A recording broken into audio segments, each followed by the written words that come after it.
ಕೆಟ್ಟ ದೃಷ್ಟಿ ದೋಷಗಳು, ವಾಮಾಚಾರಗಳು ನಿಮ್ಮ ಮೇಲೆ ಯಾರಾದರೂ ಮಾಟ ಮಂತ್ರ ಮಾಡಿಸ್ಬಿಟ್ಟಿದ್ರೆ ಇಂತಹ ದುರ್ಘಟನೆಗಳು ಮತ್ತು ಇಂತಹ ಸಮಸ್ಯೆಗಳನ್ನು ನೀವು ಎದುರಿಸುತ್ತಲೇ ಇರಬೇಕಾಗುತ್ತೆ. ಅದರಲ್ಲಿ ಪ್ರಮುಖವಾಗಿ ಮಾಟ ಮಂತ್ರದಿಂದ ಆಗುವ ಸಮಸ್ಯೆಗಳು ಯಾವುದು ಮತ್ತು ಅದರಿಂದ ಪರಿಹಾರವನ್ನು ಹೇಗೆ ಪಡೆದುಕೊಳ್ಳಬೇಕು, ಯಾರು ಮಾಡಿಸಿದರೆ ಅವರಿಗೆ ಹಿಂತಿರುಗಿ ಒಡೆಯಲು ಏನು ಮಾಡಬೇಕು, ಸಂಪೂರ್ಣವಾಗಿ ಇವತ್ತಿನ ವಿಡಿಯೋದಲ್ಲಿ ತಿಳಿಸ್ಕೊಡ್ತೀವಿ.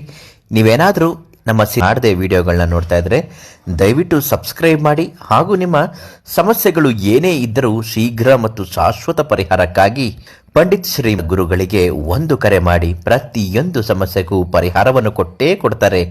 ವಾಮಾಚಾರ ಆದಾಗ ಆ ಮನೆ ನರಕವೇ ಆಗಿರುತ್ತದೆ ಅಂತಲೇ ಹೇಳಬಹುದು. ಕೆಲವರ ಮನೆಯ ಮನಸ್ಥಿತಿಗಳು ಹೇಗಿರುತ್ತೆ ಅಂದರೆ, ಮನೆಯಲ್ಲಿ ಕೂಡು ಕುಟುಂಬದಲ್ಲಿದ್ದರೂ ಕೂಡ ಮನಸ್ತಾಪಗಳು ಬಿಡುಗು ಬಿಡುತ್ತದೆ ಹಾಗೂ ದುಃಖಗಳು ಬಿಡುಗು ಬಿಡುತ್ತದೆ.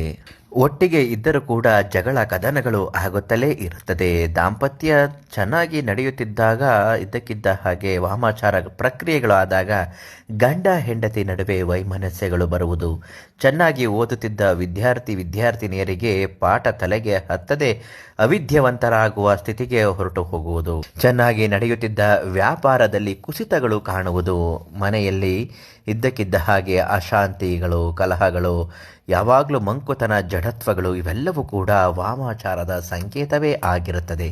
ಇಂತಹ ವಾಮಾಚಾರದಿಂದ ಮೊದಲು ಪರಿಹಾರವನ್ನು ಪಡೆದುಕೊಳ್ಳಬೇಕು.